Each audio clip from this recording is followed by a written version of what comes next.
ത്തിന് മഹത്വം ഉണ്ടാകട്ടെ. ഈ മണ്ണൂർ അസംബ്ലിയിൽ ഇതിനു മുമ്പ് ഞാൻ ശുശ്രൂഷകൾ ബന്ധത്തിൽ വന്നിട്ടുണ്ട്.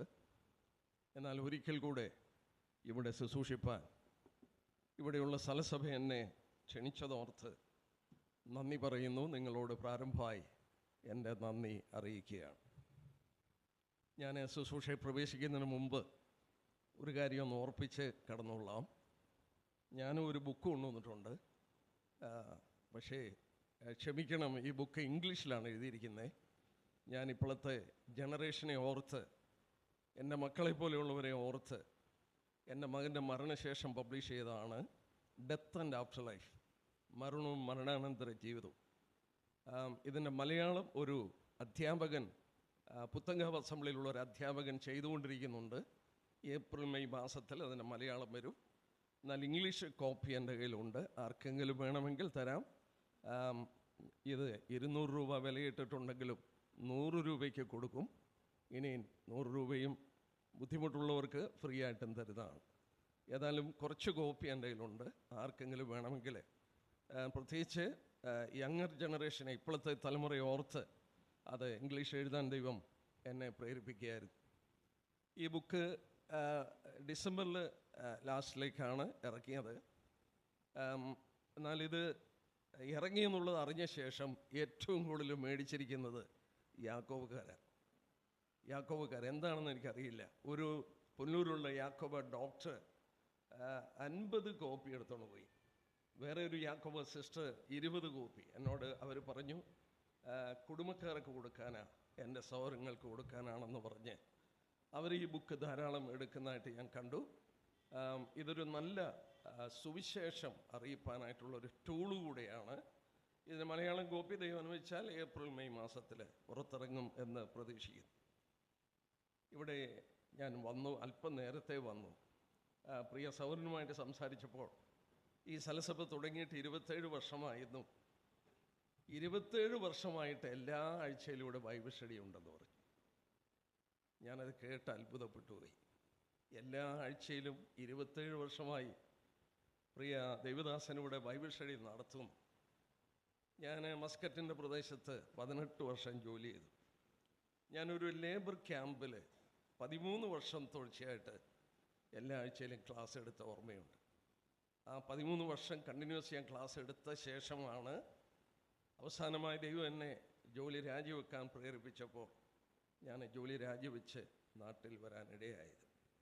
അപ്പോൾ 27 വർഷം ഒരു സ്ഥലസഭയിൽ ദൈവജന ശുശ്രൂഷ തുടർച്ചയായിട്ട് കിട്ടുന്നു എന്ന് പറയുമ്പോൾ തീർച്ചയായിട്ടും സഭയുടെ ആത്മീക നിലവാരം ഒരു പരിധിവരെ മനസ്സിലാക്കാൻ സാധിക്കും. അതോർത്ത് ദൈവത്തെ സ്തുതിക്കുന്നു. ഇവിടെയുള്ള സ്ഥലസഭയെ ഓർത്ത് ദൈവത്തെ സ്തുതിക്കുകയാണ്. ഈ 27 വർഷമായിട്ട് ഇവിടെ മിക്കവാറും എല്ലാ ടോപ്പിക്കും പഠിച്ചു കാണും. ഇനിയിപ്പം ഇവിടെ എടുക്കേണ്ട ടോപ്പിക്ക് പ്രിയപ്പെട്ട സഹോദരനോട് ചോദിച്ചപ്പോൾ എന്നോട് പറഞ്ഞു, ബ്രദർ പ്രാർത്ഥിച്ച് ആത്മപ്രേരണയുള്ള വിഷയം എടുത്തോളാൻ പറഞ്ഞു. ഞാൻ പ്രാർത്ഥനയോടുകൂടെ തിരഞ്ഞെടുത്തൊരു വിഷയമുണ്ട്. എന്നാൽ അതിനു മുമ്പ് ഒരു സാക്ഷ്യമെന്ന വിധത്തിൽ ഞാൻ 2-3 വാക്കുകൾ പറഞ്ഞിട്ട് ഞാൻ ആ വിഷയത്തിലേക്ക് കടന്നുകൊള്ളാം. ഞാൻ രക്ഷിക്കപ്പെട്ടത് 1974 50 വർഷമായി. 50 വർഷം മുമ്പാണ് 22 വയസ്സുള്ളപ്പോൾ രക്ഷിക്കപ്പെട്ടത്. ഞാൻ രക്ഷിക്കപ്പെട്ട ശേഷം എനിക്ക് ഏറ്റവും കൂടുതൽ സംശയമുണ്ടായ വിഷയം പരിശുദ്ധാത്മാവിൻ്റെ വിഷയമാണ്. ഞാനൊരു ബ്രദറൻ കുടുംബത്തിലാണ് ജനിച്ചു വളർത്തപ്പെട്ട്. ഞാനൊരു ബ്രദറൻ കുടുംബത്തിലെ 4ാം തലമുറയിൽ ജനിച്ച വ്യക്തിയാണ്. നിങ്ങളിൽ ചിലർക്കെങ്കിലും അറിയാം, എൻ്റെ ഗ്രേറ്റ് ഗ്രാൻഡ് ഫാദർ ആയിരുന്നു കുമ്മനാട്ട് PC ജോൺ ഉപദേശി. 4 പേര് കർത്തൃവേഷം മുറിച്ചതിൽ ഒരാൾ എൻ്റെ വല്യപ്പനാണ്. ഞാൻ അങ്ങനെയുള്ളൊരു കുടുംബത്തിൽ ജനിച്ചതാണെങ്കിലും എനിക്ക് ഏറ്റവും അധികം സംശയമുള്ളതായ ഒരു ടോപ്പിക്ക് പരിശുദ്ധാത്മാവിനെക്കുറിച്ചുള്ള വിഷയമാണ്. ഞാനത് പലരോടും അന്വേഷിച്ചു, ചോദിച്ചു. എൻ്റെ മനസ്സിൽ കിടക്കുന്ന സംശയങ്ങൾ ദൂരീകരിപ്പാൻ ഞാൻ ഒരുപാട് ശ്രമം നടത്തി നോക്കി. ഞാൻ തനിച്ച് ഹെബ്രോൻ, അതായത് IPCയുടെ ഹെഡ് ഓഫീസിലൊക്കെ തനിച്ച് പോയി രക്ഷിക്കപ്പെട്ട നാളുകളിൽ അവരുടെ ബുക്കുകൾ മേടിക്കുകയും ഞാൻ ഒരുപാട് വായിച്ച് ഇവരുടെ മീറ്റിങ്ങുകൾക്കൊക്കെ ഞാൻ കടന്നു പോകാനായിട്ട് തുടങ്ങി. ഞാൻ അന്ന് വിചാരിച്ചു, കല്യാണം കഴിക്കുകയാണെങ്കിൽ ഒരു പെന്റിക്കോസ് ബാക്ക്ഗ്രൗണ്ടിലുള്ള പെൺകുട്ടിയെ വിവാഹം കഴിക്കണം. കാരണം ഞാൻ അത്രമാത്രം അവരോട് ആകർഷിക്കപ്പെട്ടു. എൻ്റെ മാതാപിതാക്കൾ ചിന്തിച്ചു, ഇവൻ നഷ്ടപ്പെട്ടു, ഇവൻ പോയി എന്നുള്ളത് അവർ ഓൾമോസ്റ്റ് ഡിസൈഡ് ചെയ്തു. പക്ഷെ ഞാൻ ദൈവസനിൽ ഒരു തീരുമാനമെടുത്തിരുന്നു, സത്യം എന്തെന്ന് എനിക്ക് മനസ്സിലാക്കി തരുന്നോ എന്ത് വില കൊടുത്തും ഞാൻ അതിന് അവിടെ നിൽക്കും എന്ന് ദൈവത്തോട് വ്യക്തിപരമായി ഞാൻ പറഞ്ഞ് ഞാൻ അന്വേഷിച്ച ഈ സത്യം അന്വേഷിച്ച ഒരു വ്യക്തിയാണ്. ഞാൻ ഓർക്കുന്നു, ഞാൻ ജോലി ചെയ്യുമ്പോൾ അമേരിക്കയിൽ, ആ സമയത്ത് ഞാൻ അമേരിക്കയിൽ സന്ദർശിക്കാൻ പോയി. അമേരിക്ക സന്ദർശിക്കാൻ പോയപ്പോൾ എൻ്റെ മനസ്സിൻ്റെ ആഗ്രഹം മുഴുവൻ ഈ വിഷയത്തോടുള്ള ബന്ധത്തിൽ ബുക്കുകൾ മേടിക്കണം. ഇന്നും എൻ്റെ ബുക്കുകളുടെ കളക്ഷനിലുള്ളത് ഈ പരിശുദ്ധാത്മനെക്കുറിച്ച് അമേരിക്കയിൽ നിന്ന് ഞാൻ മേടിച്ച ബുക്കുകളാണ്. ഒരുപാടുണ്ട്. ഞാൻ പറഞ്ഞു വന്നത്, അത്രയധികം ഈ വിഷയം സംശയം എന്നിൽ ഉളവാക്കിയ ഒരു വിഷയമാണ്. ഞാൻ ഓൾമോസ്റ്റ് എൻ്റെ മനസ്സിൽ വന്ന ചിന്ത, എന്താ ഇവിടെ ഇത്രയും ഉണർവൊന്നുമില്ലാത്ത? എന്നാൽ അങ്ങോട്ട് പോയി കഴിഞ്ഞാൽ ഭയങ്കര സന്തോഷവും ഭയങ്കര ഉണർവുമാണല്ലോ. അപ്പം ഞാൻ കരുതി എന്തോ കുഴവുണ്ട്, എന്തോ കുറവുണ്ട്, ദർ ഈസ് സംതിങ് റോങ്, എന്തോ നമ്മൾ നഷ്ടപ്പെടുത്തിയിട്ടുണ്ട് എന്ന് ചിന്തിച്ച ആദ്യ കാലയളവാണ്. എന്നാൽ ശാന്തമായി ജോലി ചെയ്യുന്ന കാലയളവിൽ ഈ വിഷയങ്ങളൊക്കെ ശ്രദ്ധിക്കാനും പഠിക്കാനും ഇടയായി. അങ്ങനെയാണ് 1994 30 വർഷം മുമ്പ് കർത്താവിൻ്റെ വേലയുള്ള ബന്ധത്തിൽ എൻ്റെ ജോലി രാജിവെച്ച് ഞാൻ നാട്ടിൽ വരുന്നത്. ഞാൻ വരുമ്പോൾ വന്ന ശേഷം ഈ വിഷയത്തിൽ എനിക്ക് ഉറച്ചു നിൽപ്പാനായിട്ട്, എൻ്റെ സംശയങ്ങൾ ദൂരീകരിച്ച് കിട്ടാനായിട്ട് ദൈവം ഇടയാക്കി. ഞാനതിന് ശേഷം ഒരു വലിയ പുസ്തകമല്ല, ഒരു ചെറിയ ബുക്ക്, കൃപാവരങ്ങൾ എന്ന ഒരു ബുക്ക് ഞാൻ എഴുതി. കർണാടകയിലുള്ള ഒരു ബൈബിൾ സ്കൂളിലെ പഠിപ്പിക്കുന്ന ഡോക്ടർ കല്ലൂർ എന്നെ വിളിച്ചു പറഞ്ഞു, ഞാൻ ആ ബുക്കിനെ ആസ്പദമാക്കിയാണ് കൃപാവരങ്ങൾ ആ ബൈബിൾ സ്കൂളിൽ പഠിപ്പിക്കുന്നതെന്നും പറയുകയുണ്ടായി. ഇന്നത് തീർന്നുപോയി. എൻ്റെ ചിലപ്പോൾ ഒരു കോപ്പി ഞാൻ നഷ്ടപ്പെടാതെ വെച്ചിട്ടുണ്ട്. അത് റീ എഡിറ്റ് ചെയ്യാനായിട്ട് ആഗ്രഹിക്കുന്നുണ്ട്.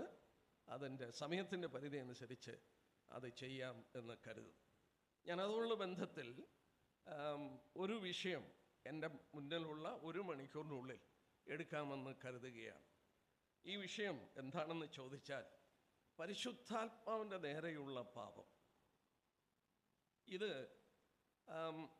പല വിശ്വാസികളുടെ മനസ്സിലും സംശയമുള്ള ഒരു വിഷയമാണെന്നും, ഞാൻ ഇത് പറയുമ്പോൾ വേർപെട്ട വിശ്വാസികളായി നമുക്ക് ഈ വിഷയങ്ങളൊക്കെ അറിയാമെന്നാൽ ഇത് സംശയം ഉണ്ടായിരിക്കുന്ന, ഈ കാലയളവിൽ പ്രത്യേകിച്ച് സംശയങ്ങളുമായിരിക്കുന്ന ഒരു വിഷയമാണ്. ചെറിയവർക്ക് വേണ്ടി, ചെറിയവരുടെ മനസ്സിൽ മാത്രമല്ല വലിയവരുടെ മനസ്സിലും ഉണ്ട്. ദൈവം ക്ഷമിക്കാത്ത പാപം, പരിശുദ്ധാത്മാവിന് നേരെയുള്ള ദൂഷണം ക്ഷമിക്കില്ല.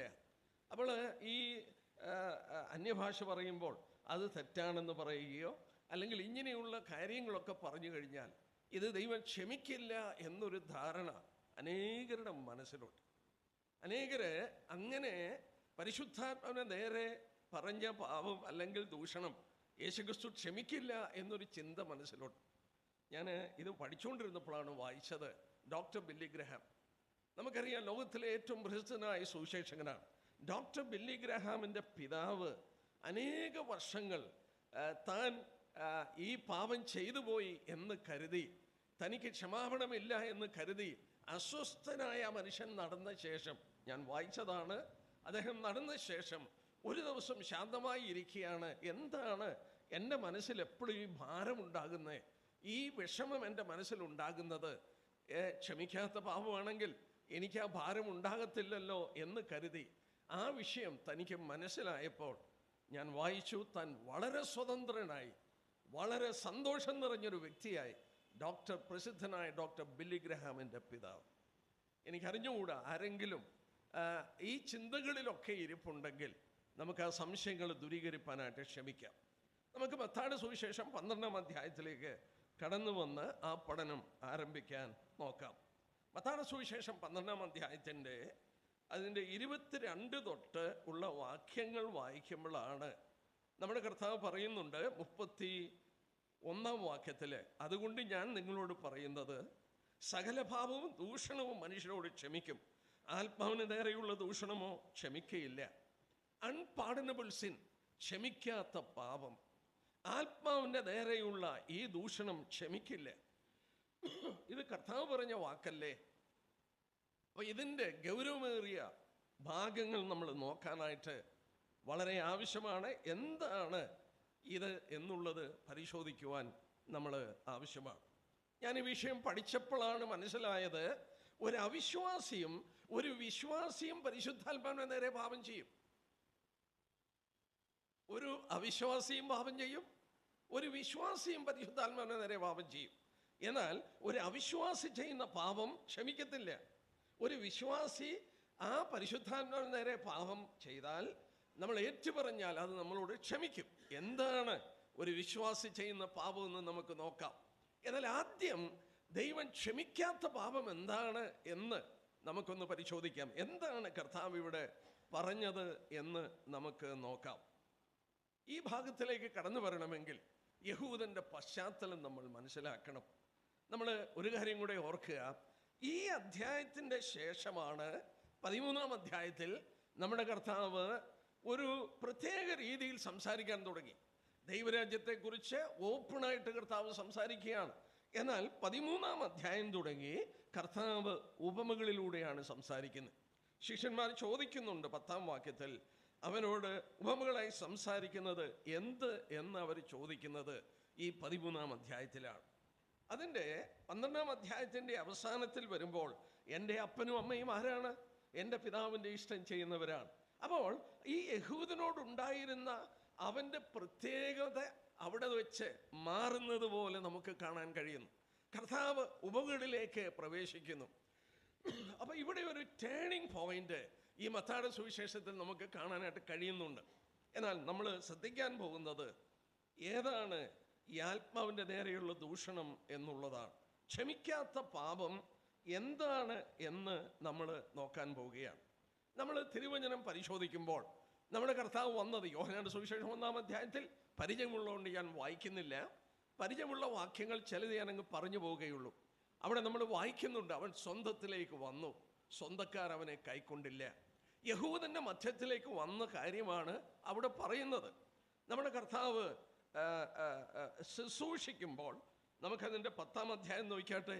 ശിഷ്യന്മാരെ പറഞ്ഞയക്കുന്നു. 10-ാം അധ്യായം, മത്തായിയുടെ സുവിശേഷം തന്നെ 10-ാം അധ്യായത്തിൻ്റെ 5 തൊട്ടുള്ള വാക്യം.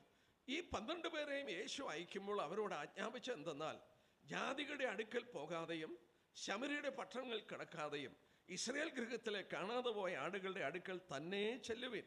കർത്താവ് 12 ശിഷ്യന്മാരെ അയക്കുമ്പോഴും അവരെ അയച്ചത് യഹൂദന്മാരുടെ മധ്യത്തിലേക്കാണ്. ജാതികളുടെ അടുക്കലേക്ക് വിട്ടില്ല, ശമര്യരുടെ പട്ടണങ്ങളിൽ വിട്ടില്ല. ഇനി നമുക്ക് അതിൻ്റെ 15-ാം അധ്യായം നോക്കിയാട്ടെ. 15-ാം അധ്യായത്തിൽ കടന്നു വരുമ്പോഴും അവിടെ 24-ാം വാക്യത്തിൽ കർത്താവ് പറയുന്ന വാക്കുണ്ട്, അതിനവൻ ഇസ്രായേൽ ഗൃഹത്തിലെ കാണാതെ പോയ ആടുകളുടെ അടുക്കലേക്കല്ലാതെ എന്നെ അയച്ചിട്ടില്ല എന്ന് ഉത്തരം പറഞ്ഞു. കർത്താവിൻ്റെ ശുശ്രൂഷ, കർത്താവിൻ്റെ ശിഷ്യന്മാരെ പറഞ്ഞയക്കുന്നതൊക്കെ യഹൂദന്റെ മധ്യത്തിലാണ്. യഹൂദന്മാരുടെ മധ്യത്തിൽ പറഞ്ഞയച്ചു. അവൻ്റെ ശുശ്രൂഷ അവരുടെ മധ്യത്തിലാണ്. മാത്രമല്ല, അവൻ മരിച്ചുയർത്ത ശേഷം പത്രോസിൻ്റെ പ്രസംഗം, പ്രസിദ്ധമായ അപ്പോസ്തലപ്രവൃത്തി 2-ാം അധ്യായം നമ്മൾ എടുക്കുമ്പോൾ അവിടെ നമുക്ക് ഒരു നിമിഷം ഒന്ന് ശ്രദ്ധിക്കാം. എങ്കിൽ മാത്രമേ നമുക്ക് ഈ മത്തായി 12-ലെ സത്യം മനസ്സിലാക്കാൻ സാധിക്കുകയുള്ളൂ. യഹൂദന്മാരോട് പെന്തിക്കോസ്ത് പെരുന്നാളിൽ ഭക്തിയുള്ള യഹൂദന്മാർ ചുറ്റും കൂടിയിരുന്ന യഹൂദന്മാർ കൂടി വന്നവരോട് പത്രോസ് പ്രസംഗിക്കുകയാണ്.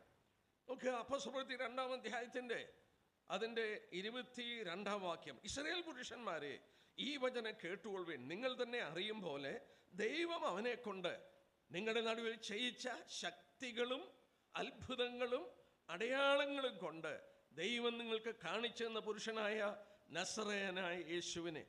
ഈ ഭാഗം ഒന്ന് ശ്രദ്ധിക്കേണ്ടത് ആവശ്യമാണ്.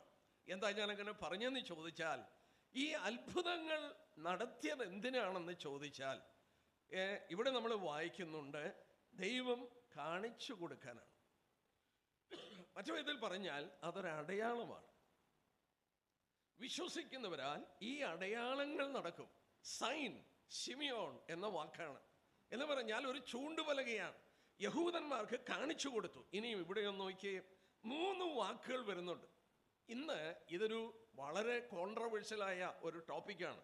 അത്ഭുതമുണ്ടോ ഇല്ലയോ എന്നൊക്കെയുള്ള ഒരു വലിയ വിവാദം ഉണ്ട്. നമുക്കറിയാം, നമ്മുടെ വിശ്വാസം നാം പൂർണ്ണമായി വിശ്വസിക്കുന്നു, ഇന്നതില്ല, നടക്കില്ല. എന്നാൽ നമ്മളിവിടെ വചനത്തിൽ ശ്രദ്ധിക്കുമ്പോൾ ഈ ദൈവികമായ അത്ഭുതം അല്ലെ അടയാളം നടക്കണമെങ്കിൽ ഈ 3 കാര്യങ്ങൾ നടന്നിരിക്കണം. 1, 2, 3 എന്ന് നിങ്ങൾ നോട്ട് ചെയ്തോ, നിങ്ങൾക്കത് മനസ്സിലാകും. അവിടെ നോക്കിയാട്ടെ, ശക്തി, അത്ഭുതം, അടയാളം. ഇംഗ്ലീഷിൽ വായിച്ചാൽ miracle, wonder and science. Miracle, wonder and science. എന്താ അങ്ങനെ പറയാൻ കാരണം? അലൗകികമായ ഒരു ശക്തി വ്യാപരിക്കുന്നു. That is miracle. സംഭവിച്ചിട്ടില്ലാത്ത, മാനുഷികമല്ലാത്ത ഒരു ശക്തി വ്യാപരിക്കുന്നു. അതിൻ്റെ പേരാണ് ശക്തി, അല്ലെങ്കിൽ മിറക്കിൾ എന്നാണ് ഇംഗ്ലീഷിൽ. ഈ സംഭവിച്ച് കാണുമ്പോൾ ആളുകൾ അത്ഭുതപ്പെടുന്നു. ഈ അത്ഭുതപ്പെട്ട് കഴിയുമ്പോഴാണ് അതൊരടയാളമായി അല്ലെങ്കിൽ സൈനായിട്ട് തീരുന്നത്. നമ്മൾ ഈ വാക്ക് ശ്രദ്ധിച്ച് നോക്കിയാൽ മറ്റ് പലയിടത്തും ഇത് യൂസ് ചെയ്യുന്നുണ്ട്. ഉദാഹരണമായിട്ട് റോമാലേഖനം 15-ാം അധ്യായം നോക്കിയാട്ടെ, റോമൻസ് ചാപ്റ്റർ 15. അവിടെ പൗലോസ് പറയുന്നത് ശ്രദ്ധിക്കുക. അതിൻ്റെ 15-ാം അധ്യായത്തിൻ്റെ 18, 19 വാക്യം. ജാതികളുടെ അനുസരണത്തിനായി വചനത്താലും പ്രവൃത്തിയാലും അടയാളങ്ങളുടെയും അത്ഭുതങ്ങളുടെയും ശക്തി കൊണ്ടും പരിശുദ്ധാത്മാവിൻ്റെ ശക്തി കൊണ്ട് പ്രവർത്തിച്ചതല്ലാതെ. ആ പറയുന്നിടത്തുമുണ്ട് ഈ 3 കാര്യം. ശക്തി, മിറക്കിൾ; 2, അത്ഭുതം, വണ്ടർ; 3, അടയാളം. അതിൻ്റെ ഓർഡറിലൂടെ തെറ്റിയിട്ടുണ്ടെന്നേ ഉള്ളൂ. പൗലോസും പറയുന്നുണ്ട് തന്നെ കൊണ്ട് ദൈവം ചെയ്യിച്ച കാര്യം. 3 കാര്യങ്ങൾ അവിടെ എടുത്തു പറയുന്നുണ്ട്. പരിശുദ്ധാത്മാവിൻ്റെ ശക്തിയാൽ അനേക അടയാളങ്ങൾ നടന്നു, വണ്ടർ നടന്നു. ആളുകൾ അത് കണ്ട് അത്ഭുതപ്പെട്ടു. അത് അടയാളമായിട്ട് മാറി. ഇത് തന്നെയാണ് നമ്മൾ മുമ്പ് വായിച്ചത്. ഇനിയും വേണ്ട, 2 കൊരിന്ത്യർ 12:12 നോക്കിയാലും ഇത് കാണാൻ കഴിയുന്നു. ഞാൻ ഈ ഓർഡർ ശ്രദ്ധിച്ചപ്പോൾ ഈ 3 കാര്യങ്ങൾ പുതിയ നിയമത്തിൽ തിരുവചനത്തിലെ അത്ഭുതം എന്നല്ല അടയാളമെന്ന് പറയുന്നിടത്ത് പറഞ്ഞിട്ടുണ്ട്. 2 കൊരിന്ത്യർ 12-ാം അധ്യായത്തിൻ്റെ 12-ാം വാക്യം. 2 Corinthians 12 and verses 12.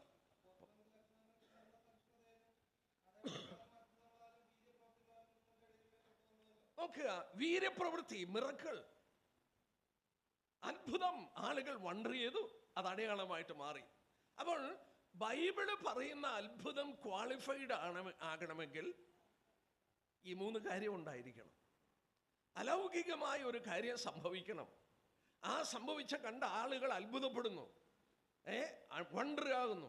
അവർ അത്ഭുതപ്പെടുമ്പോൾ അതൊരടയാളമായിട്ട് മാറുന്നു. ഇന്ന് അത്ഭുതം നടക്കുന്നെന്ന് പറയുന്നവര് ഈ 3 കൂട്ടം കാര്യമുണ്ടോ നോക്കിയാൽ മതി. വയറ്റിലെ വേദന പോയി, തലവേദന മാറി, അകത്തുള്ളത് സുഖമായി എന്ന് പറയുമ്പോൾ അതൊന്നും അടയാളമായിട്ട് തീരുന്നില്ല. കാരണം ഈ 3 കാര്യങ്ങൾ അവിടെ വരുന്നില്ല. ബൈബിള് പറയുന്ന ഈ അടയാളം എന്ന് പറയുന്നിടത്ത് ഈ 3 കൂട്ടം കാര്യമുണ്ട്. അത് ശ്രദ്ധേയമായ കാര്യമാണ്. വീണ്ടും നമുക്ക് നോക്കാം. അപ്പോസ്തലപ്രവൃത്തി 2-ാം അധ്യായത്തിൽ നമ്മൾ വായിച്ചപ്പോൾ അവനെ കൊണ്ട്, യേശുക്രിസ്തുവിനെ കൊണ്ട് നിങ്ങളുടെ നടുവിൽ ചെയ്യിച്ച ശക്തികളും മിറക്കിൾ, അത്ഭുതങ്ങളും, വണ്ടർ, അടയാളം, സൈൻ കൊണ്ട് ദൈവം നിങ്ങൾക്ക് കാണിച്ചു തന്ന പുരുഷനായ നസറേയനായ യേശു. ഇസ്രായേൽ പുരുഷന്മാരോടാണ് പത്രോസ് പ്രസംഗിക്കുന്നത്. ഈ 3 കൂട്ടം കാര്യങ്ങൾ യേശുക്രിസ്തുവിലൂടെ നടന്നു. അലൗകികമായ ശക്തി വ്യാപരിച്ച് അനേക അടയാളങ്ങൾ, അത്ഭുതങ്ങൾ അവിടെ നടന്നു. ഈ അത്ഭുതങ്ങൾ ജനങ്ങൾ കണ്ട് ആശ്ചര്യപ്പെട്ടപ്പോൾ അതൊരടയാളമായിട്ട് മാറുകയാണ്. നമ്മുടെ വിഷയത്തിലേക്ക് വീണ്ടും വരാം. നമുക്ക് ഇനിയും മത്തായിയുടെ സുവിശേഷം 12-ാം അധ്യായം നോക്കിയാട്ടെ. 12-ാം അധ്യായത്തിൽ കടന്നു വരുമ്പോൾ അതിൻ്റെ 22-ാം വാക്യം. കുരുടനും ഊമനുമായ ഭൂതഗ്രസ്തൻ. കുരുടനും ഊമനും, അവൻ സംസാരിക്കത്തുമില്ല, അവൻ കാണത്തുമില്ല. ജനങ്ങൾക്കറിയാം അവൻ കാണത്തില്ല, അവൻ കുരുടനാണ്, അവൻ ഊമനാണ്, അവന് സംസാരിക്കാനും വയ്യ. പിന്നെ ഇതുകൂടാതെ അവൻ ഭൂതഗ്രസ്തനും കൂടെയാണ്. ഇവനെ കർത്താവിൻ്റെ അടുക്കൽ കൊണ്ടുവന്നു. നമ്മളവിടെ എന്താ വായിക്കുന്നത്? കാണുക, നോക്കുക, കർത്താവ് ചെയ്തതാണ്. ഊമൻ സംസാരിക്കുകയും കാണുകയും ചെയ്യുവാൻ തക്കവണ്ണം അവനവനെ സുഖമാക്കിയപ്പോൾ പുരുഷാരമൊക്കെയും വിസ്മയിച്ചു. സൗരന്മാരെ ആ ഭാഗം നോക്കിയാട്ടെ. ആ 3 കൂട്ടം കാര്യം അവിടെ വരുന്നുണ്ട്. കർത്താവ് ഈ ഊമനെയും കുരുടനെയും സുഖപ്പെടുത്തി. അലൗകികമായ ശക്തി വ്യാപരിച്ചു. ഈ കുരുടന്റെ കണ്ണു തുറന്നു, ചെകിടൻ്റെ അവൻ്റെ ചെവി കേൾക്കാൻ തുടങ്ങി. ഭൂതം അവനെ വിട്ടുമാറി. അവന് സുഖം വന്നത് ജനം കണ്ടു. ജനം കണ്ടിട്ട് വിസ്മയിച്ചു, വണ്ടേഡ്. അവർ വണ്ടറായപ്പോൾ അതൊരടയാളമായി ആയിട്ട് അവർ ചോദിക്കുകയാണ്, ഇവൻ ദാവീദ് പുത്രൻ തന്നെയോ എന്ന് പറഞ്ഞു.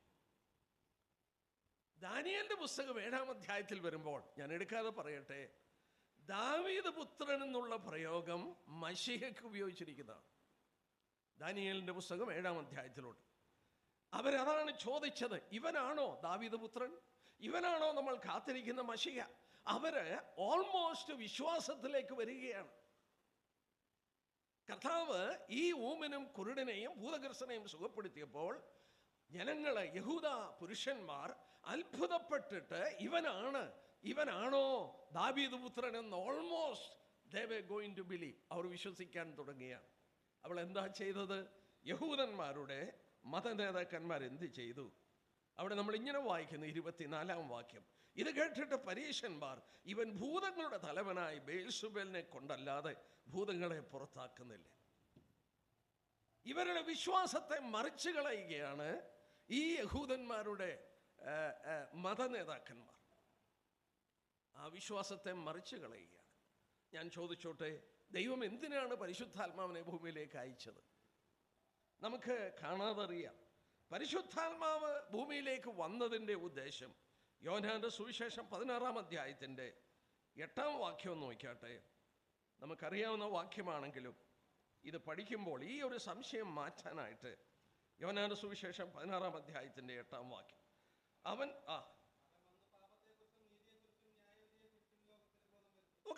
പരിശുദ്ധാത്മാവ് വന്ന് പാപത്തെക്കുറിച്ച്, നീതിയെക്കുറിച്ച്, ന്യായവിധിയെക്കുറിച്ച് ബോധം വരുത്തും. ദൈവാത്മാവ് പ്രവർത്തിക്കുകയാണ്. യഹൂദന്റെ മധ്യത്തിൽ ഈ അത്ഭുതം നടന്നപ്പോൾ ഈ പരിശുദ്ധാത്മാവ് കൺവിൻസ് ചെയ്തു, ഇത് കണ്ടിട്ട്, ഇവര് ദാവീദ് പുത്രനാണെന്നുള്ളത്. പക്ഷേ ഞാൻ ഈ ഭാഗം കുറച്ചുകൂടെ മനസ്സിലാക്കാൻ എനിക്കിടയായത്, സ്തെഫാനോസ് ചെയ്ത പ്രസംഗം അപ്പോസ്തലപ്രവൃത്തി 7-ാം അധ്യായത്തിൻ്റെ 5-ാം വാക്യത്തിൽ പറയുന്നുണ്ട്. അപ്പോസ്തലപ്രവൃത്തി 7-ാം അധ്യായത്തിൻ്റെ 5-ാം വാക്യം വളരെ പ്രസിദ്ധമായ ആ പ്രസംഗത്തിൽ പറയുന്നുണ്ട്. അവര് എന്താ പറഞ്ഞത്? 7-ാം അധ്യായത്തിൻ്റെ 51-ാം വാക്യം, 7:51. അവിടെ ഇങ്ങനെയാണ് വായിക്കുന്നത്, ശാഠ്യക്കാരും ഹൃദയത്തിനും ചെവിക്കും പരിശീലനമില്ലാത്തവരുമായുള്ളവരെ, നിങ്ങളുടെ പിതാക്കന്മാരെ പോലെ തന്നെ നിങ്ങളും എല്ലായ്പ്പോഴും പരിശുദ്ധാത്മാവിനോട് മറുത്തു നിൽക്കുന്നു. You are resisting the holy spirit always. കല്ലെറിഞ്ഞ് കൊല്ലപ്പെടുമ്പോൾ സ്തെഫാനോസ് പറയുകയാണ്, you are always resisting the holy spirit. പരിശുദ്ധാത്മാവ് നിങ്ങളെ കൺവിൻസ് ചെയ്യുമ്പോൾ നിങ്ങൾ അതിനെ എതിർക്കുകയാണ്. പത്രോസ് രേഖപ്പെടുത്തി, നിങ്ങൾക്ക് കാണിച്ചു തന്നു, അവൻ ചെയ്ത അത്ഭുതങ്ങളിലൂടെ ദൈവം നിങ്ങൾക്ക് കാണിച്ചു തന്ന പുരുഷനാണ് ക്രിസ്തു.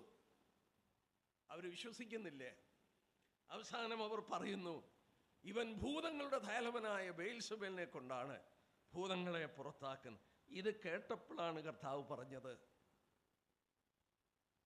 സകല പാപവും ദൂഷണവും മനുഷ്യരോട് ക്ഷമിക്കും, ആത്മാവിൻ്റെ നേരെയുള്ള ദൂഷണമോ ക്ഷമിക്കുകയില്ല. എന്ന് പറഞ്ഞാൽ ദൈവാത്മാവ് ഒരു മനുഷ്യനെ കൺവിൻസ് ചെയ്യാൻ ശ്രമിക്കുമ്പോൾ, ദൈവാത്മാവ് പാപത്തെക്കുറിച്ചും നീതിയെക്കുറിച്ചും ന്യായവിധിയെക്കുറിച്ചും ബോധം കൊടുക്കുമ്പോൾ അതിനോട് മറുത്ത് നിൽക്കുകയാണെങ്കിൽ, അതിനെ റെസിസ്റ്റ് ചെയ്യുകയാണെങ്കിൽ, ഈ നടക്കുന്ന കർത്താവ് ചെയ്ത അത്ഭുതങ്ങളും അടയാളങ്ങളും ഭൂതങ്ങളെ കൊണ്ടാണ് ചെയ്യുന്നതെന്ന് പറയുമ്പോൾ കർത്താവ് പറഞ്ഞ വാക്കാണ്, ഈ പാപം ക്ഷമിക്കത്തില്ല. ആത്മാവിൻ്റെ നേരെയുള്ള ദൂഷണം, ബ്ലാസ്ഫമി, ക്ഷമിക്കത്തില്ല. അത് ചെയ്യുന്നത് ആരാണ്? ഒരു അവിശ്വാസിയാണ്, വിശ്വസിക്കാത്തൊരു മനുഷ്യനാണ്.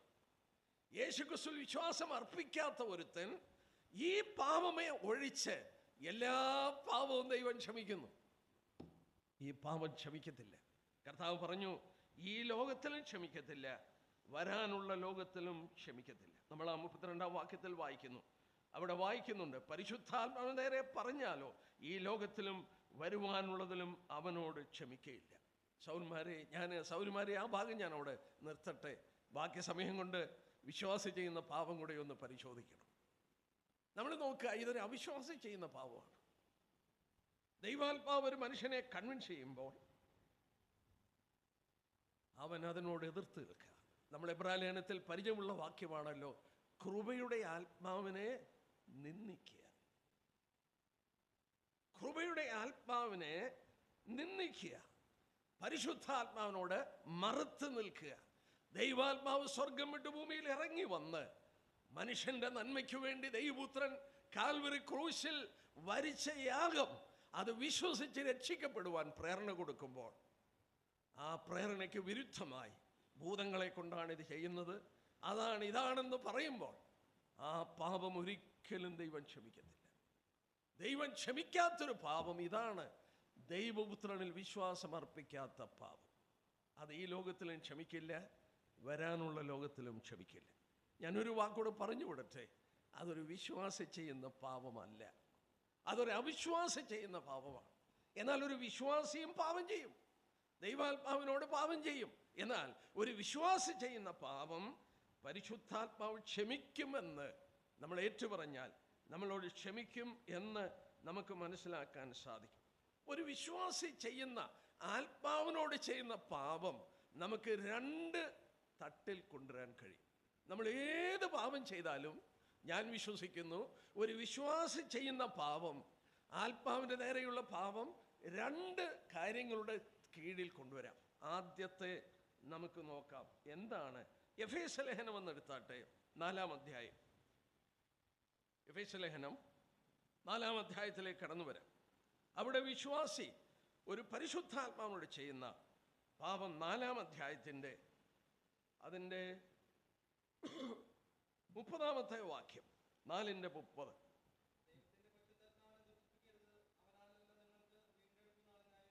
വിശ്വാസി ആത്മാവിനോടുള്ള ബന്ധത്തിൽ ചെയ്യുന്ന ഒരു പാപമാണ് പരിശുദ്ധാത്മാവിനെ ദുഃഖിപ്പിക്കുക. നമ്മൾ ഒരു കാര്യം ഓർക്കണം, ഞാൻ ആ വിഷയത്തിലേക്ക് ഡീറ്റെയിൽ ആയിട്ട് പോകുന്നില്ല. നമുക്കറിയാവുന്നതുകൊണ്ട് ഞാൻ ഡീറ്റെയിൽ ആയി പോകുന്നില്ല. എല്ലാ വിശ്വാസികളുടെ ഉള്ളിലും ആത്മാവുണ്ട്. റോമലേഖനം 8-ാം അധ്യായത്തിൽ വായിക്കുന്നു, ആത്മാവെന്ന ആദ്യദാനം ലഭിച്ചിരിക്കുന്നു. ഒരാൾ രക്ഷിക്കപ്പെടുമ്പോൾ അനേക ദാനങ്ങൾ ദൈവം തരുന്നതിൽ ആദ്യം തരുന്ന ദാനം ദൈവാത്മാവാണ്. കാരണം എന്താണ്? ഈ ദൈവാത്മാവിനാൽ അല്ലാതെ നമ്മുടെ വിശ്വാസത്തിന്റെ ഒരു ചൂട് വെച്ചെടുത്തു വെപ്പാൻ നിവൃത്തിയില്ല. ഞാൻ രക്ഷിക്കപ്പെട്ടത് 22 വയസ്സിലാണ്. എനിക്ക് അതിനു മുമ്പ് രക്ഷിക്കപ്പെടണമെന്ന് മനസ്സിലുണ്ട്. നരകത്തിൽ പോകരുത്, രക്ഷിക്കപ്പെടണം. 22 വയസ്സിൽ എൻ്റെ മനസ്സിൽ ആ ചിന്തയുണ്ട്. പക്ഷേ എൻ്റെ മനസ്സിനെ ഭരിച്ച ഒരു വലിയ ഭാരം എന്താന്ന് ചോദിച്ചാൽ, ഈ 22 വയസ്സിൽ ഞാൻ രക്ഷിക്കപ്പെട്ടാൽ ഈ പറയുന്ന പോലെയൊക്കെ എങ്ങനെ ജീവിക്കാൻ കഴിയും? എനിക്ക് ദൈവത്തെ കളിപ്പിക്കാൻ ഇഷ്ടമല്ലായിരുന്നു. മുന്നോട്ട് വരികയാണെങ്കിൽ സത്യസന്ധമായി ജീവിക്കണം. എൻ്റെ 22-ാം വയസ്സിൽ എനിക്ക് അങ്ങനെ ജീവിക്കാൻ കഴിയില്ല എന്നായിരുന്നു എൻ്റെ കൺവിക്ഷൻ. ഞാൻ അതുകൊണ്ട് മാറി മാറി മാറി നടന്നു. എന്നാൽ ഞാൻ ബോംബെയിലൊക്കെ പോയി, മദ്രാസിലൊക്കെ പഠിച്ച് ബോംബെയിലൊക്കെ പോയി, അവിടെ വെച്ച് വളരെ ജീവിതത്തിൽ നിരാശയായി ഞാനൊരു മലയുടെ അടിയിലൊക്കെ തനിച്ചു പോയിരുന്നിട്ടുണ്ട് ബോംബെയിൽ. എന്തിനാണ് ജീവിക്കുന്നതെന്ന് വിചാരിച്ചു. ജീവിതം നിരാശയുള്ളതായി മാറി. സമാധാനം അന്വേഷിച്ച് ഞാൻ നാട്ടിൽ വരികയാണ്. ഒരു ദൈവദാസൻ കർത്തസന്നിയിൽ വിശ്രമിക്കുന്ന, അടൂരിൽ കർത്താവിൻ്റെ വേല ചെയ്തിരുന്ന PM ജോർജ് എന്ന് പറയുന്ന ദൈവദാസൻ എന്നോട് വ്യക്തിപരമായിട്ട് ഇടപെട്ടത്. അദ്ദേഹത്തോട് മറുതലിക്കണമെന്ന് എനിക്കുണ്ടായിരുന്നു. പക്ഷേ അനേകരുടെ മുന്നിൽ വെച്ച് കണ്ണുനീരോടെ ഞാൻ മുട്ടുകുത്തി. 22 വയസ്സേ ഉള്ളൂ അന്ന്. പക്ഷേ പിന്നെ എനിക്ക് സാക്ഷി പറയാൻ കഴിഞ്ഞു. ജീവിതത്തിൽ കുറവുള്ളവനെന്നല്ല, കുറവുകളൊക്കെ ഉണ്ടായിട്ടുണ്ട്. പക്ഷേ ഞാൻ ചിന്തിച്ച പോലെ അല്ല. എൻ്റെ വിശ്വാസ ജീവിതം നയിപ്പാൻ, ഞാൻ അസാധ്യമെന്ന് കരുതിയത് സാധിപ്പിച്ചു തരുവാൻ ദൈവത്തിൻ്റെ ആത്മാവിനെ ആദ്യദാനമായി എൻ്റെ ഉള്ളിൽ നൽകി എന്നെ ബലപ്പെടുത്തുന്നത് എനിക്ക് മനസ്സിലാക്കാൻ സാധിച്ചു. സൗന്മാരെ, നമുക്ക് ആദ്യദാനമായി, സൗരിമാരെ, ദൈവം തൻ്റെ ആത്മാവിനെ അതുകൊണ്ടാണ് നൽകിയത്. അല്ലെങ്കിൽ നമുക്കൊരു ചുവട് ക്രിസ്ത്യ വിശ്വാസത്തിൽ വെക്കാൻ കഴിയില്ല. നമുക്ക് സ്വയമായിട്ട് കഴിവില്ല. എന്നാൽ നാം ഓർക്കണം, ഈ ആത്മാവ് നമ്മുടെ ഉള്ളിൽ വസിക്കുന്നു. ഈ ആത്മാവിനെ നമുക്ക് കിട്ടിയത് നമ്മൾ രക്ഷിക്കപ്പെട്ടപ്പോഴാണ്. ഞാൻ ഒരു വാക്യം, 1-ാം അധ്യായം ഒന്ന് നോക്കിയാട്ടെ. എഫേസ്യ ലേഖനം 1-ാം അധ്യായം. ഈ ആത്മാവിനെ എപ്പോൾ കിട്ടിയെന്നുള്ളത് അവിടെ പറയുന്നുണ്ട്.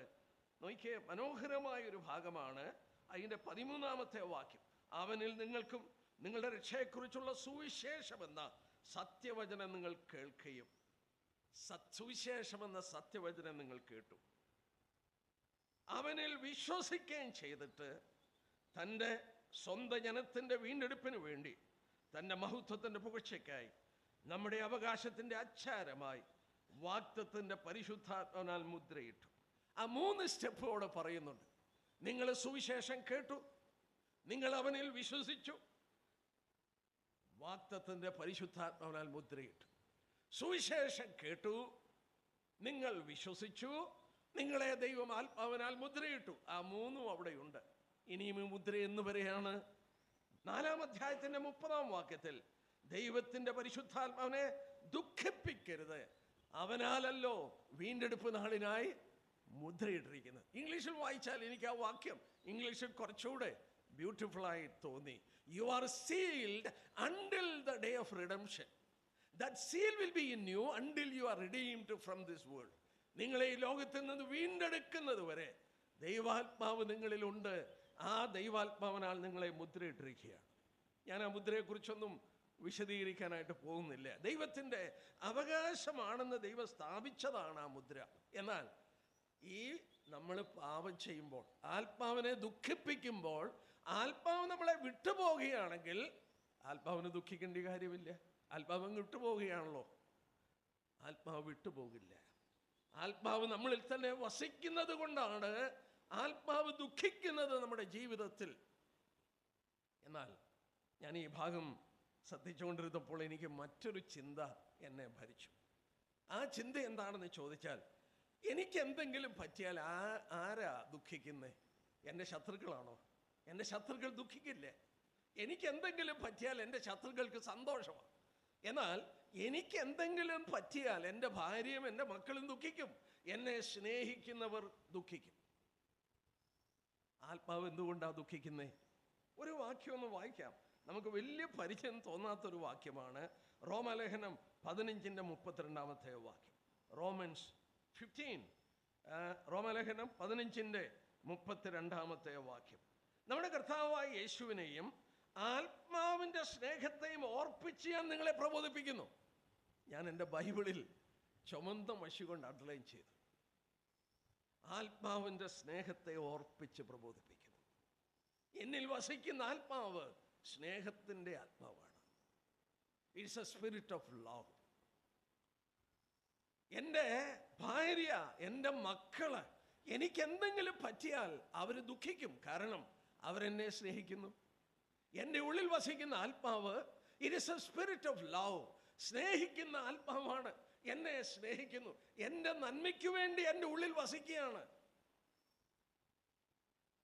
സ്നേഹിക്കുന്നവരെ ദുഃഖിക്കുകയുള്ളൂ എന്നുള്ളത് ഓർക്കുക. അപ്പോൾ ആത്മാവ് ദുഃഖിക്കുന്നെങ്കിൽ ആത്മാവ് എന്നെ അധികമായി സ്നേഹിക്കുന്നത് കൊണ്ടാണ് എന്നെ ദുഃഖിക്കുന്നത്.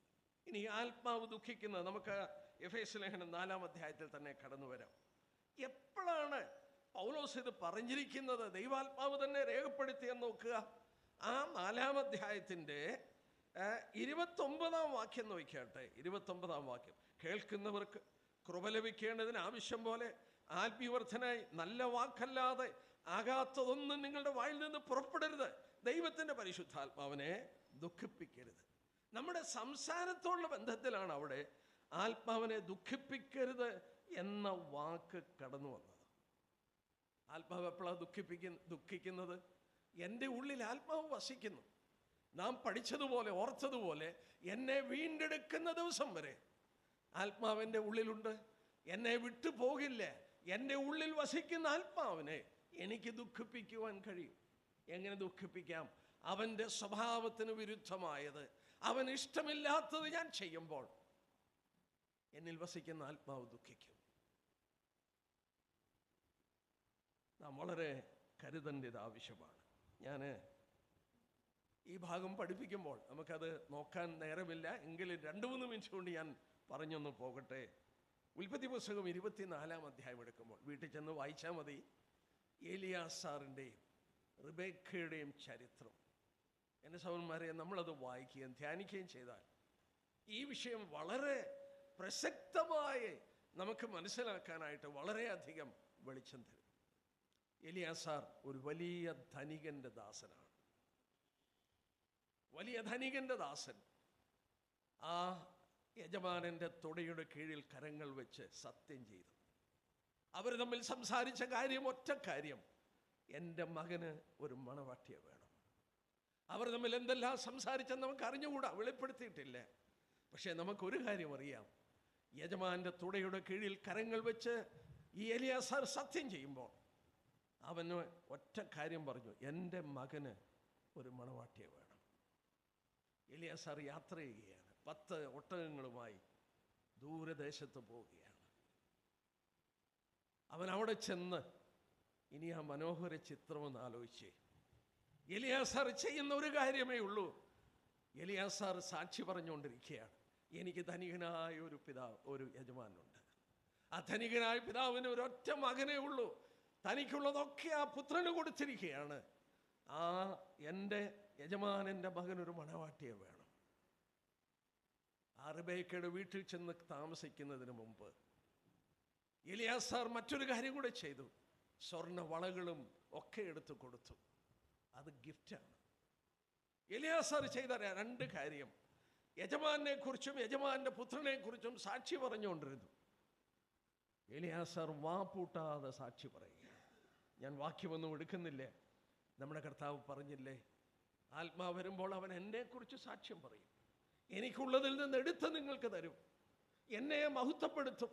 ആത്മാവിൻ്റെ ദൗത്യം അതാണ്. 2, എലിയാസാർ ഈ പിതാവിൻ്റെ ആ ധനത്തിൽ നിന്ന് ചില സമ്മാനമൊക്കെ കൊടുത്തു, ഗിഫ്റ്റുകൾ കൊടുത്തു.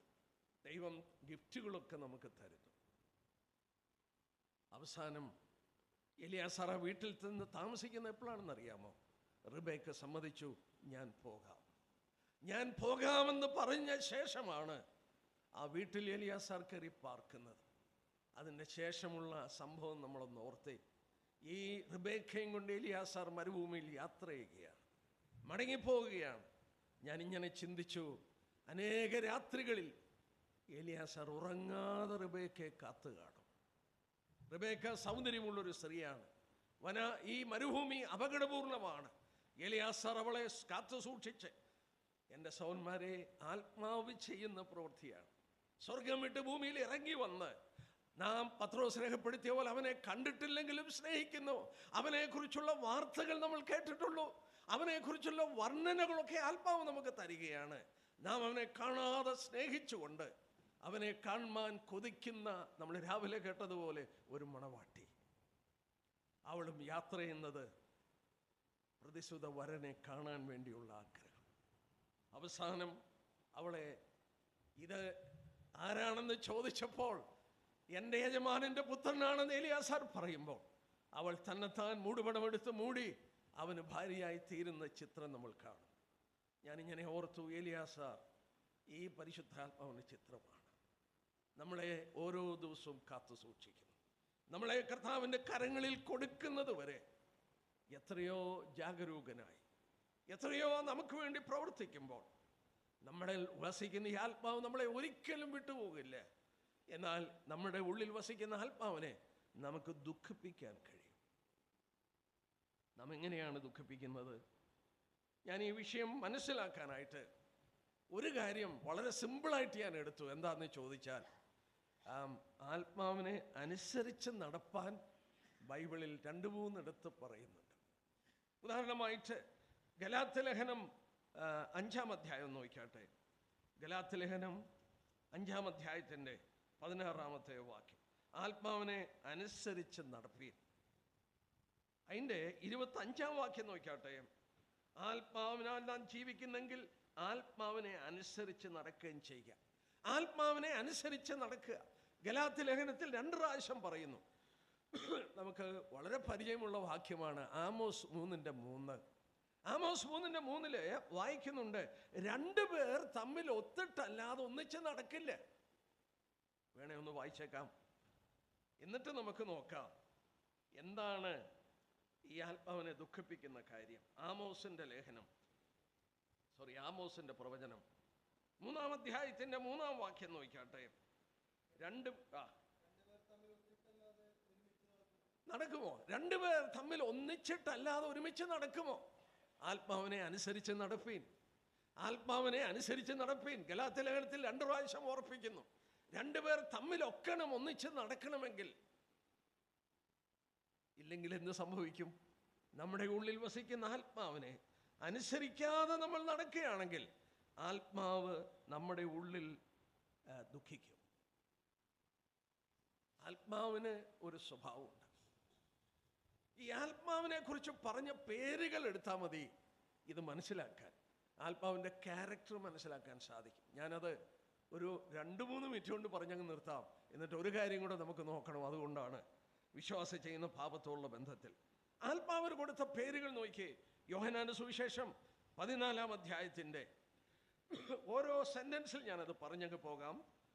യോഹന്നാന്റെ സുവിശേഷം 14-ാം അധ്യായത്തിൽ അതിൻ്റെ 17-ാം വാക്യത്തിൽ ആത്മാവിന് പറഞ്ഞ പേര്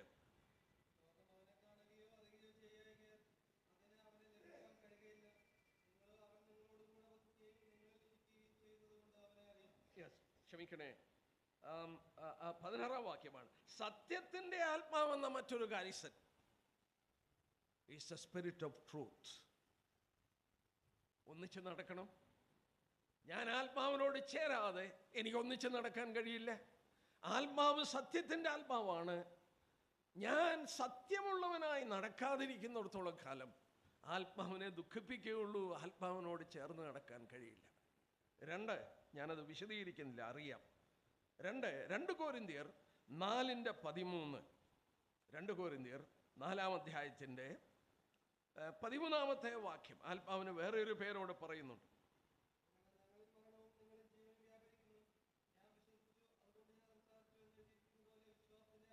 വിശ്വാസത്തിന്റെ അതേ ആത്മാവ്, ദ സ്പിരിറ്റ് ഓഫ് ഫെയ്ത്ത്. നാം വിശ്വസിക്കുന്നു, കാണാതെ വിശ്വസിക്കുന്നു. എന്തെല്ലാം വാഗ്ദത്തങ്ങളാണ് നമുക്കുള്ളത്. ഞാൻ ഓർക്കുന്നു, ഞാൻ 1974 22 വയസ്സുള്ളവനായി ഞാൻ രക്ഷിക്കപ്പെട്ടു. രക്ഷിക്കപ്പെട്ട കാലത്ത് തന്നെ പ്രവചന വിഷയങ്ങളിൽ താല്പര്യമുണ്ടായി. ഞാൻ അന്ന് വൈഎസ് സാറിൻ്റെ ബുക്കും അതുപോലുള്ളവരുടെ ബുക്കുകളൊക്കെ വായിക്കാൻ തുടങ്ങി. ഞാൻ ഈ നമുക്ക് സൗജന്യമായി തരുന്ന ഈ അനുഗ്രഹങ്ങളെക്കുറിച്ചൊക്കെ വായിച്ചപ്പോൾ സത്യം പറയാം കേട്ടോ, എനിക്ക് സംശയം തോന്നി. ഞാൻ രക്ഷിക്കപ്പെട്ടു എന്ന കാരണത്താൽ ഇതൊക്കെ അങ്ങ് വെറുതെ തരാൻ പോവുകയാണോ? ഞാൻ ഏതായാലും ആരും കാണാതെ തനിച്ച് ഒരിടത്ത് പോയി മുട്ടുകുത്തി. എൻ്റെ വീടിൽ നിന്ന് മാറിയൊരു കെട്ടിടമുണ്ടായിരുന്നു. ആ കെട്ടിടത്തിൽ പോയി മുട്ടുകുത്തി. ഞാൻ ദൈവത്തോട് പറഞ്ഞു, എനിക്ക് സംശയം തോന്നുന്നു. It is so good. നീ വാഗ്ദത്തം ചെയ്ത ഈ വിഷയങ്ങളൊക്കെ എനിക്കിത് സൗജന്യമായി കിട്ടുന്നെന്ന് എനിക്ക് വിശ്വസിപ്പാൻ ബുദ്ധിമുട്ടാണ്. എന്നോട് ക്ഷമിക്കണം എന്ന് പറഞ്ഞ് ഞാൻ പ്രാർത്ഥിച്ചു. പക്ഷേ അന്ന് ഉണ്ടായ സംശയം ജീവിതത്തിൽ പിന്നീട് ഉണ്ടായിട്ടില്ല. The spirit of faith. ദൈവം വിശ്വസിപ്പാൻ നമ്മോട് പറഞ്ഞു. അവൻ വാക്ക് പറഞ്ഞാൽ മാറാത്തവനാണ്. ആമീൻ എന്ന വാക്കിൻ്റെ അർത്ഥം നമ്മുടെ വിശ്വാസത്തിന് നമ്മൾ ആമീൻ പറയുകയാണ്. എന്തെല്ലാം വാഗ്ദത്തങ്ങൾ നമുക്ക് നൽകിയിട്ടുണ്ട്. സത്യത്തിൻ്റെ ആത്മാവ്, വിശ്വാസത്തിൻ്റെ ആത്മാവ്. എബ്രായലേഖനം 10:29 ആത്മാവിന് വേറെ ഒരു പേരുണ്ട്. എബ്രായലേഖനം 10-ാം അധ്യായത്തിൻ്റെ 29-ാമത്തെ വാക്യം.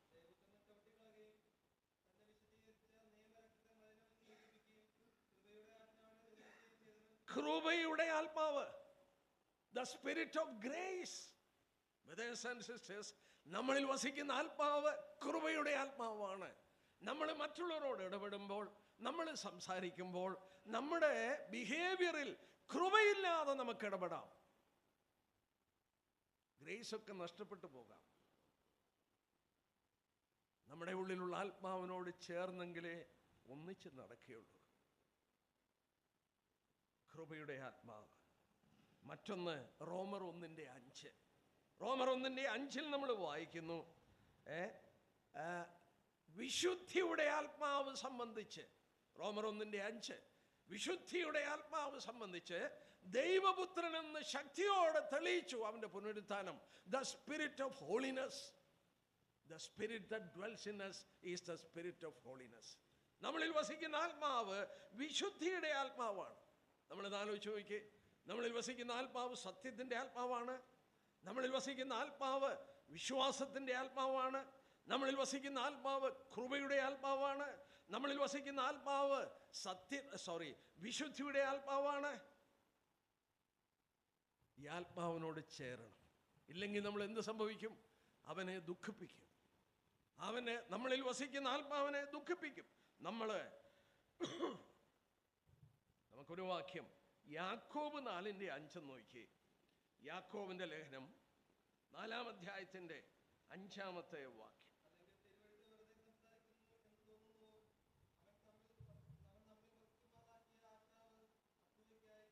നമ്മളിൽ വസിക്കുമാറാക്കിയ ആത്മാവ് അസൂയക്കായി കാംക്ഷിക്കുന്നു. Do we provoke the spirit to jealousy? നമ്മളിൽ വസിക്കുന്ന ആത്മാവ്, നമ്മൾ രാവിലെ കേട്ടതുപോലെ, ലോക സ്നേഹത്തിലേക്ക് കടന്നു പോകുമ്പോൾ നമ്മളെ നിർമ്മല കന്യകയായി ഒരുക്കുകയാണ് നമ്മിൽ വസിക്കുന്ന ആത്മാവ്. എലിയാസാറിന്റെ ഡ്യൂട്ടി അതായിരുന്നു.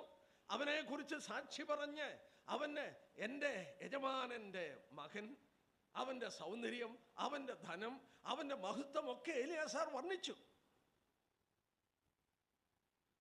റിബേക്ക മറ്റു കാര്യങ്ങളിലേക്ക് ഏർപ്പെട്ടു പോയാൽ, അവൾ മറ്റുള്ളതിനെ സ്നേഹിക്കാൻ പോയാൽ, നാം തിരുവചനത്തിൽ വായിക്കുന്ന പോലെ നമ്മളിൽ വസിക്കുന്ന ആത്മാവിനെ അസൂയ ഉളവാക്കുന്നു.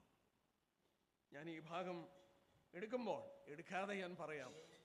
ഞാൻ എടുക്കുന്ന ഒരു ക്ലാസ്സാണ് സംഖ്യാപുസ്തകം 5-ാം അധ്യായം. നിങ്ങൾ എടുക്കുമ്പോൾ ഒരു പ്രത്യേക യാഗം അവിടെ പറയുന്നുണ്ട്. സംഖ്യാപുസ്തകം 5-ാം അധ്യായം എന്താണെന്നറിയാമോ? മലയാളത്തിൽ അതിന് പറയുന്നത് അപരാധത്തിൻ്റെ ഭോജനയാഗം.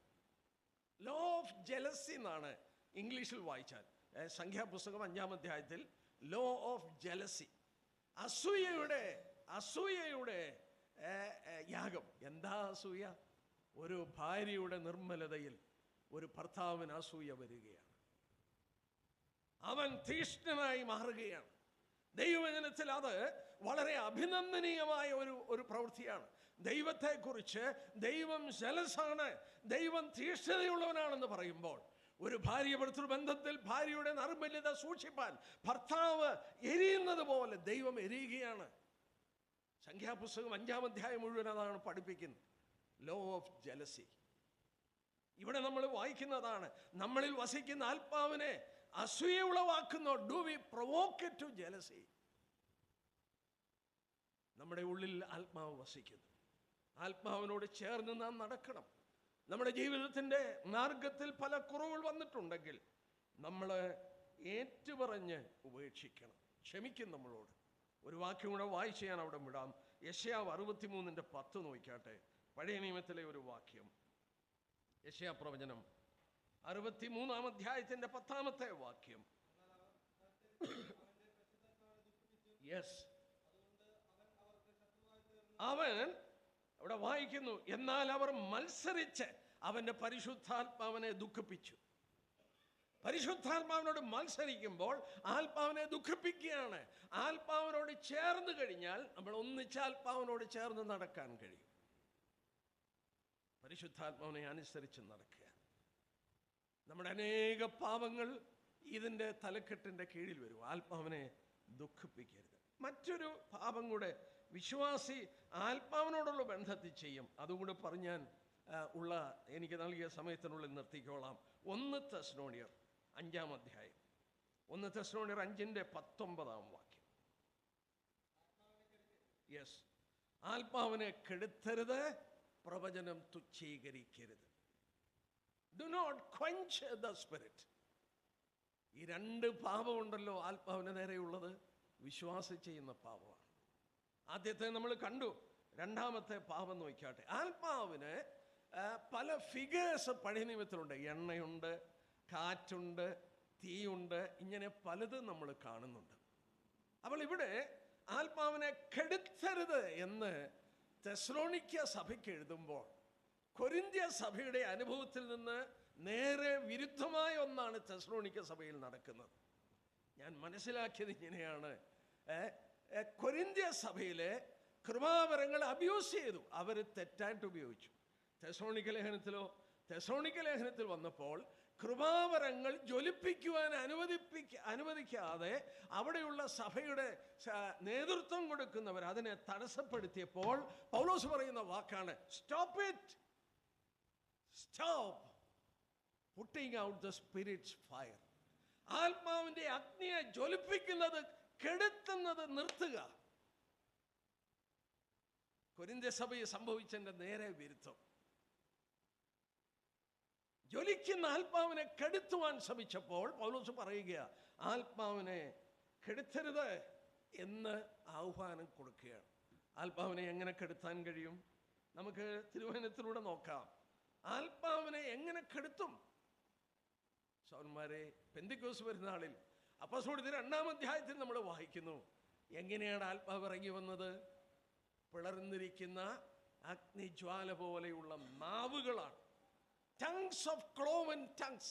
എന്തിനാ ഈ നാക്കായിട്ടത് വന്നത്? ക്ലോവൻ ടങ്സ്, പിളർന്നിരിക്കുന്ന അഗ്നിജ്വാല പോലുള്ള നാവുകൾ ഓരോരുത്തരുടെ മേൽ പതിച്ചു. ആത്മാവ് വന്നിറങ്ങിയതിൻ്റെ ചിത്രമാണ്. വീണ്ടും നമ്മൾ ദൈവവചനം പരിശോധിക്കുമ്പോൾ എമൗസിലേക്ക് ഒരു കൂട്ടം രണ്ടുപേര് കടന്നുപോയി. കർത്താവ് അവരോടുകൂടെ ചേർന്ന് നടന്നു. ലൂക്കോസിന്റെ സുവിശേഷം 24-ാം അധ്യായം നമുക്കറിയാം. അതുകൊണ്ട് ഞാൻ എടുത്ത് വായിക്കുന്നില്ല, ഉള്ള സമയം കൊണ്ട് കാര്യം തീർക്കണമല്ലോ.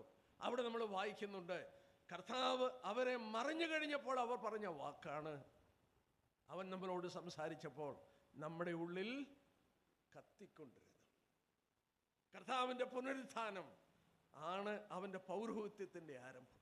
ഞാൻ ഇങ്ങനെ പറയാറുണ്ട്, അവൻ്റെ പൗരോഹിത്യ ശുശ്രൂഷയുടെ ആദ്യത്തെ പ്രവൃത്തി ക്ഷീണിച്ച ശിഷ്യന്മാരുടെ ഹൃദയം കത്തിക്കുകയായിരുന്നു. ആ കത്തല് ലഭിച്ചത് കൊണ്ടാണ് യെരുശലേമിൽ നിന്ന് 7 മൈൽ നടന്ന് എമൗസിൽ വന്ന ശിഷ്യന്മാർ 7 മൈൽ നടന്ന് വീണ്ടും അവിടെ പോയത്. നടന്ന് കാണത്തില്ല, അവർ ഓടിക്കാണും. 7 മൈൽ ഓടിപ്പോയത് അവരുടെ ഉള്ളിൽ കത്തി. നമ്മൾ വിശ്വാസികളാണ്, ദൈവമക്കളായ നമ്മളെ. ഞാൻ ഈ ഡെത്ത് ആൻഡ് ആഫ്റ്റർ ലൈഫിനകത്ത് മനുഷ്യനെന്ന് പറഞ്ഞാൽ 3 ഭാഗമുണ്ടെന്നുള്ളത് ആദ്യം തെളിയിച്ചിട്ടുണ്ട്. ദേഹമുണ്ട്, ഇതിനകത്തൊരു ദേഹിയുണ്ട്, ഒരാത്മാവുണ്ട്. Body, soul and spirit. തിരിച്ചാ പറഞ്ഞിരിക്കുന്നത്, സ്പിരിറ്റ്, സോൾ ആൻഡ് ബോഡി. ഈ 3 ഭാഗവും റോമലേഖനം ഒന്നെടുക്കാം. 12-ാം അധ്യായം. രാവിലെ നമ്മൾ 12-ാം അധ്യായത്തെ കുറിച്ച് കേട്ടു. ഈ റോമലേഖനം 12-ാം അധ്യായത്തിൽ വരുമ്പോൾ എങ്ങനെ ദൈവത്തെ സേവിക്കണം, ഹൗ ടു സെർവ് ഗോഡ് എന്നുള്ളത് പറയുന്നത് 12-ാം അധ്യായം തുടങ്ങിയാണ്. ഒരു വിശ്വാസിയുടെ സിസ്റ്റമാറ്റിക് തിയോളജിയാണ് റോമാലേഖനത്തിൽ പൗലോസ് പറയുന്നത്. Sin, salvation, separation, sovereignty and service. അതിൽ ശുശ്രൂഷ എന്നുള്ളത് 12-ാം അധ്യായം തുടങ്ങിയാണ്. ഈ 12-ാം അധ്യായത്തിൽ എങ്ങനെ ദൈവത്തെ സേവിക്കണം, എങ്ങനെ സേവിക്കണം, ഈ 3 ഭാഗത്തെക്കുറിച്ചും പറയുന്നുണ്ട്. ഒന്ന്, നിങ്ങളുടെ ശരീരങ്ങളെ ജീവനും വിശുദ്ധിയുമുള്ള യാഗമായി ദൈവത്തിന് സമർപ്പിക്കണം. അപ്പൊ ശരീരം വിശുദ്ധിയുള്ളതായി ദൈവത്തിന് സമർപ്പിക്കണം. 2, മനസ്സെന്ന് പറയുന്ന സോളാണ്. എന്ത് ചെയ്യണം?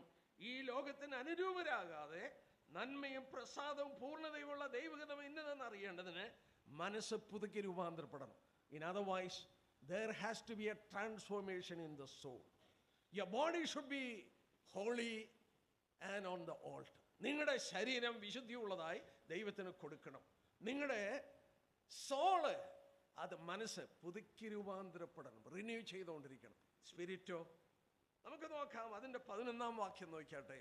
11-ാം വാക്യം, ഉത്സാഹത്തിൽ മടുപ്പില്ലാതെ ആത്മാവിൽ എരിവുള്ളവരായി, aglow in spirit, burning in the spirit. ആത്മാവിൽ എരിവുള്ളവനായിട്ട് വേണം ദൈവത്തെ സേവിക്കാൻ. ക്ഷീണിച്ച് മടുത്തിട്ടല്ലേ. അതുകൊണ്ടാണ് ശിഷ്യന്മാരുടെ ഹൃദയം കർത്താവ് കത്തിച്ചത്. എമൗസിലേക്ക് പോയി ശിഷ്യന്മാരുടെ ഹൃദയം കർത്താവ് കത്തിച്ചു. നമ്മളൊന്ന് എടുത്തു നോക്കാം. നമ്മൾ ചരിത്രം നോക്കുക. നമ്മൾ പെന്തിക്കോസ്ത് പെരുന്നാളിൽ പിളർന്ന അഗ്നിജ്വാല പോലെ ആത്മാവ് ഇറങ്ങി വന്നു. അപ്പൊലോസ് എന്ന് പറയുന്ന മനുഷ്യനെ അപ്പോസ്തലപ്രവൃത്തി 18:25 വായിക്കുന്നു, എങ്കിലും ആത്മാവിൽ എരിവുള്ളവനാകിയാൽ. കർത്താവിൻ്റെ വസ്തുത അവൻ സൂക്ഷ്മമായി പ്രസ്താവിച്ചു. അവൻ ആരായിരുന്നു? ആത്മാവിൽ എരിവുള്ളവനായിരുന്നു അപ്പൊലോസ്. വീണ്ടും നമ്മൾ ഒരാളെ കുറിച്ച് വായിക്കുന്നു, യോഹന്നാൻ സ്നാപകനെ കുറിച്ച്. യോഹന്നാന്റെ സുവിശേഷം 5:35 എന്താ വായിക്കുന്നത്? He was a burning and shining light. അവൻ ജ്വലിച്ചു പ്രകാശിക്കുന്ന വിളക്കായി. നമുക്ക് എങ്ങനെ എരിവുണ്ട്, എങ്ങനെ ഉത്സാഹമുണ്ട്?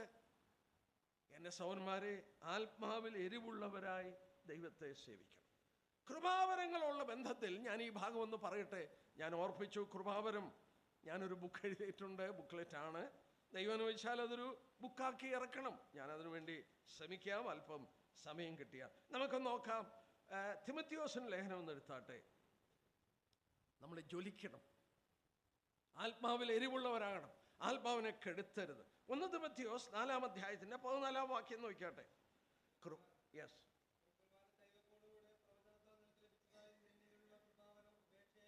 നിന്നിലുള്ള കൃപാവരം ഉപേക്ഷയായി വിചാരിക്കരുത്.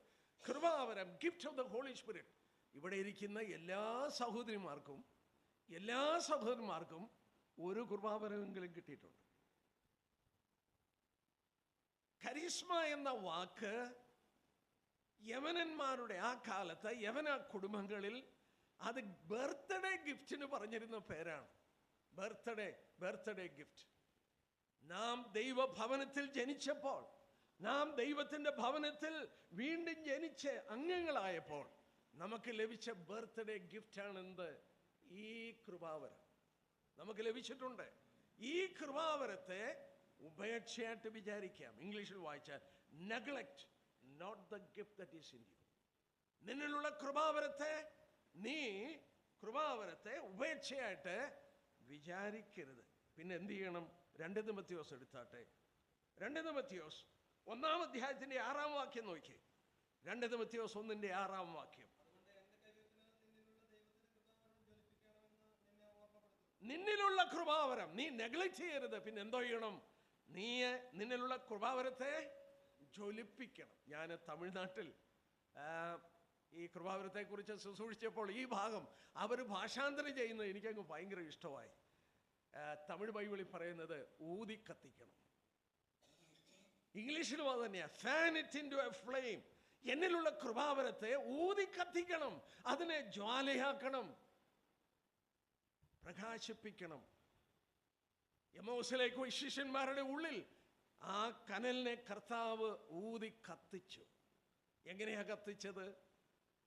അവൻ പഴയ നിയമ ഏടുകളിൽ നിന്ന് മോശ മുതലായ പ്രവാചകന്മാർ തന്നെ കുറിച്ച് രേഖപ്പെടുത്തിയത് പറഞ്ഞു കൊടുത്തു. ഞാനൊരു ഭാഗം കൂടെ പറഞ്ഞ് നിർത്താം. ഇത് എനിക്ക് ഏറ്റവും ഇഷ്ടമുള്ളൊരു ബുക്കാണ് ലേവ്യ പുസ്തകം. സാധാരണ അവഗണിക്കപ്പെട്ടൊരു ബുക്കാണ്. എനിക്ക് ആ ബുക്ക് മുഴുവൻ ക്ലാസ് എടുക്കാൻ കഴിയും. 2-2.5 വർഷമെടുത്തു ഞാൻ ആ ബുക്ക് പഠിക്കാൻ. ആ ലേവ്യ യാഗങ്ങളൊക്കെ ഞാൻ എടുത്ത ക്ലാസ്സുകൾ റെക്കോർഡ് ചെയ്ത് 200 പ്രാവശ്യം കേട്ടവരെ ഞാൻ കണ്ടു. എൻ്റെ അടുക്ക വന്ന് പറഞ്ഞു, ബ്രദർ 200 പ്രാവശ്യം അത് കേട്ടു. അങ്ങനെ ആളുകൾ പഠിക്കുന്നുണ്ട്. ആ ലേവ്യ പുസ്തകത്തിൽ 6-ാം അധ്യായം നോക്കിയാട്ടെ. നമ്മൾ പഠിച്ചുകൊണ്ടിരുന്ന ഈ വിഷയത്തിൽ നമുക്ക് നമ്മുടെ ദൈവം യാഗപീഠത്തുള്ള ബന്ധത്തിൽ കൊടുക്കുന്ന ഒരു ഇൻസ്ട്രക്ഷനാണ്. ഞാനതോടെ പറഞ്ഞു നിർത്തിക്കോളാം. ഇന്ന് ആ യാഗപീഠം എന്ന് പറയുന്നത് നമ്മുടെ ഹൃദയമാണ്. അതാണ് ആത്മാവിലുള്ള ആരാധന. ഇവിടെ നിന്ന് വേണം ദൈവത്തിന് സൗരഭ്യമുള്ള യാഗങ്ങൾ ഉയരാൻ. ഇവിടെ അതിൻ്റെ നിഴലാണ് പഴയ നിയമത്തിൽ 6-ാം അധ്യായത്തിൻ്റെ 8 തൊട്ട് 13 വരെ ലേവ്യ പുരോഹിതന്മാർക്ക് കൊടുക്കുന്ന ഇൻസ്ട്രക്ഷനാണ്. യാഗപീഠം എങ്ങനെയായിരിക്കണം? അതിൽ ഞാൻ എല്ലാം വായിക്കുന്നില്ല. 9-ാം വാക്യം നമ്മൾ എടുക്കുമ്പോൾ ഹോമയാഗം രാത്രി മുഴുവൻ ഉഷസ് വരെ യാഗപീഠത്തിന്റെ വിറകിന്മേൽ ഇരിക്കണം. യാഗപീഠത്തിന്റെ തീ അതിന്മേൽ കത്തിക്കൊണ്ടിരിക്കണം. അണ്ടർലൈൻ ചെയ്തു, തീ അതിന്മേൽ കത്തിക്കൊണ്ടിരിക്കണം. 12-ാം വാക്യം യാഗപീഠത്തിന്റെ തീ കെട്ടുപോകാതെ കത്തിക്കൊണ്ടിരിക്കണം. 13-ാം വാക്യം യാഗപീഠത്തിന്മേൽ തീ കെട്ടുപോകാതെ എപ്പോഴും കത്തിക്കൊണ്ടിരിക്കണം.